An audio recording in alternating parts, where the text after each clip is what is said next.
It was the fourth or fifth night that I'd spent in my new apartment, having recently moved from San Francisco to Baton Rouge. While the two cities weren't nearly as dissimilar as I'd feared, there were still a number of differences between them, like the cacophony of insects that seemed to be perpetually present outside my bedroom window. To make matters worse, I hadn't yet received my furniture, which meant that I was sleeping, or at least attempting to sleep, on an air mattress, so the combination of sounds and sensations was working wonders at keeping me awake. On its own, this set of circumstances was certainly annoying, but not at all scary. That changed when a new sound reached my ears, as I was lying there, trying to mentally drown out the bug-based chorus. An utterly alien noise pierced through the night, its nature not unlike a low, mournful howl crossed with the deepest and most furious bark I'd ever encountered. If you were to imagine a bear shouting in anguish and rage, you wouldn't be far off from envisioning what I heard, and if you were to then dump a glass of ice water down your spine, you'd have a decent idea of how it made me feel. Maybe I was just homesick, or maybe a lack of sleep had left me more sensitive to strange sounds in the darkness. Either way, I was suddenly gripped by panic, wondering what could be out there. I knew that Louisiana was home to alligators, and I wondered if I was hearing the hunting cries of one. Although the rational part of my mind tried to argue that an oversized lizard couldn't possibly enter my house, I was nonetheless frozen by a variety of fear that I hadn't felt since I was a child. Even during an earlier night in that location, when I thought I had heard someone trying to break in, I had been less terrified than the noise had made me. The call echoed through the night at least once more, and although I'm sure that my mind was playing tricks on me, it almost sounded like it was moving closer. I gripped my covers, straining my ears to listen for any approaching footsteps or dragging tails, but the discordant symphony of six-legged vermin masked anything else. Fatigue eventually caught up with me, and I drifted off into that restless variety of sleep that one suffers when their mind is still reeling from the effects of adrenaline. The next morning, after the insect orchestra had decided to observe an intermission, I stumbled out my front door, intent on walking the 20 or so meters to my mailbox. As soon as my slipper-clad feet touched my welcome mat, though, the otherworldly sound from the previous night echoed through the air again, only this time, I recognized it as being the call of an apparently irritated cow. Suffice it to say, the feeling was mutual.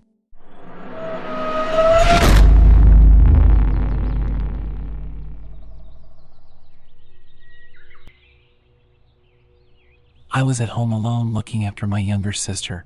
I was 12, she was 8, and it was about 9 p.m., and my mother still wasn't home, and it was getting quite late considering how young we were. For some context, at this stage in my life I wasn't living in a very good neighborhood and we had all sorts of people come and go, and my mother would usually disappear for the night with no explanation, leaving me to take care of myself and my sister.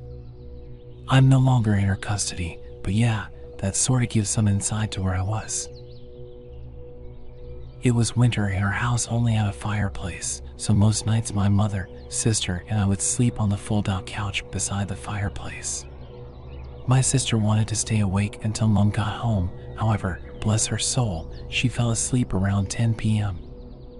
I stayed awake, just watching TV and reading books using a small lamp beside me.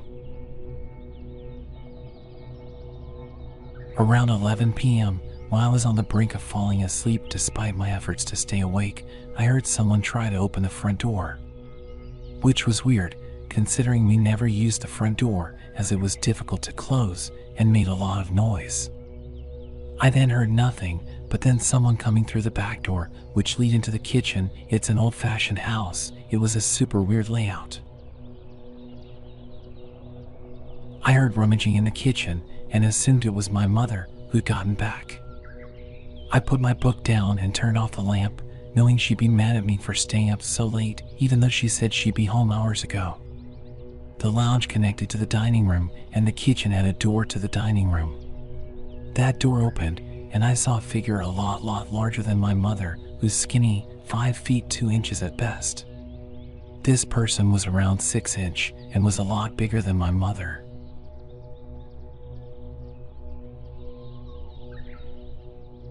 I hesitantly called out, "Mom?" In hindsight, I should have stayed quiet, but I was 12. The person froze, before replying, "Just go back to sleep, sweetheart. Mommy will be here soon." I was absolutely terrified. I didn't have a phone, so I couldn't call for help, and the home phone was in the kitchen. I clung onto my little sister, and the man just sat at the dining room table, watching us.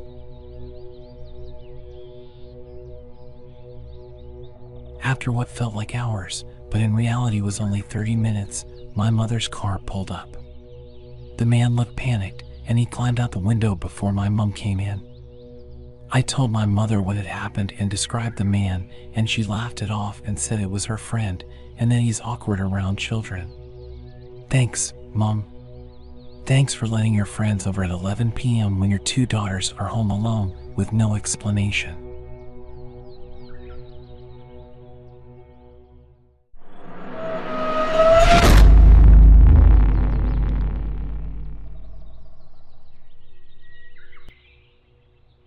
Sorry for the long post.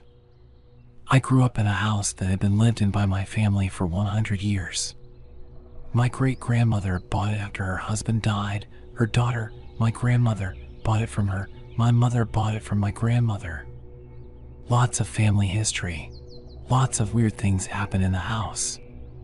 Growing up, it was normal for stuff to move around the house. Toys would disappear, electronics were funky, etc. We always talk about the ghosts and just equated them to family members who came before. As a young kid, we would listen to the footsteps going up and down the stairs at night. For any 3-week period when my sister was sick, she would sit up in bed and have full conversations with the kids in the mirror. There was a big antique dresser and mirror in her room, and how they wanted her to come and play with them. She would tell my mom and even fought with her once over it. When I was a teen, I worked closing weekend shifts at a restaurant, so I was always up late, coming home at 4 a.m. from work. Once I was in bed, I would listen to the chairs being moved around the kitchen table downstairs, scraping on the floor, or the very distinct sound of the silverware drawer opening and closing. Our house, having been in the family for so long, has become a repository for all sorts of things: old toys, the possessions of deceased family members, old furniture. My mother had an old electronic bird in a cage that ran on a 9V battery. One night I came home to that bird serenading me, only there was no battery in it. Stopped as soon as I picked it up. One particular morning, my other sister came to the door of my room and asked me for a pair of scissors. I could tell she was sleepwalking, so I told her no, and it wasn't a good idea. She told me I was right, but he was insistent and he wanted scissors. No idea who he was. Told her to tell him to go away and go back to bed. She did so, and I heard the footsteps go down the stairs. My sister went back to her room down the hall in the other direction. My sister had a sleepover one year for her birthday, mid-90s, and her friends were on about wedding dresses. I don't know. Young girls and weddings, I guess. Anyways, my mom has these big photo albums of old family pictures and is going through them with the girls to see the old-time wedding pics, when one girl points to an old picture and says, "That's the lady from upstairs." What? Yeah. She saw the lady in the front bedroom the day before. Turns out to be a maiden aunt who died in the late 1930s in the front bedroom, coincidentally the room that eventually became my nursery years later. My mother ran an in-home daycare for a few years. One day just before lunch, she has all the kids clean up before coming to the table for food. She was a stickler for clean and tidy before food, and she checked to make sure all the toys were put away. Leaves the playroom to go to the dining room where the kids are and starts serving lunch. She hears the very distinct sound of someone putting their hand in the Lego bin. All the kids are accounted for at the dining table, so she goes and looks. There is now a pile of Legos in the middle of the floor. Another time, all the stuffed toys and dolls were arranged like a display, spilling out of the toy box, all faces up and looking in the same direction. Our cats growing up all walked around like they were shell-shocked, watching unseen things move around the room. Our dogs all hated being in the house for any lengths. I once watched a Siamese cat track something unseen flying through the air through 3 rooms before he hissed and ran away. My great-grandmother died in what would later be my bedroom in the early 1950s. She called my grandfather into the room to ask if he could hear the music. He couldn't. She told him it was okay and that Robert and the baby had come to her. Robert was her deceased husband. The baby was her daughter who died of influenza in 1918 before her first birthday. Lots of other odd stories over the years. But I've never felt in danger or like I need protection there. I've felt scared, sure, but never any malice or danger. My father, on the other hand, it's like he is at a constant war with the house and its energies. Get some alcohol or weed in him and he will go on about the white and black presences in the house and how he's fought with the black smoke, telling it to get out and how it's not welcome. He's had many dreams about the faceless corpse that tries to turn him over at night in bed. He won't ever leave because the house is family. My mother only talks about the women in the family who have protected the house and give her advice. She also claims to smell her father's cigarette smoke in the workshop, but he died in 1974 and no one smokes in the house anymore. Some events were alone, some were experienced by many. The whole thing was creepy and most people don't believe me when I tell them, but this was my childhood and family.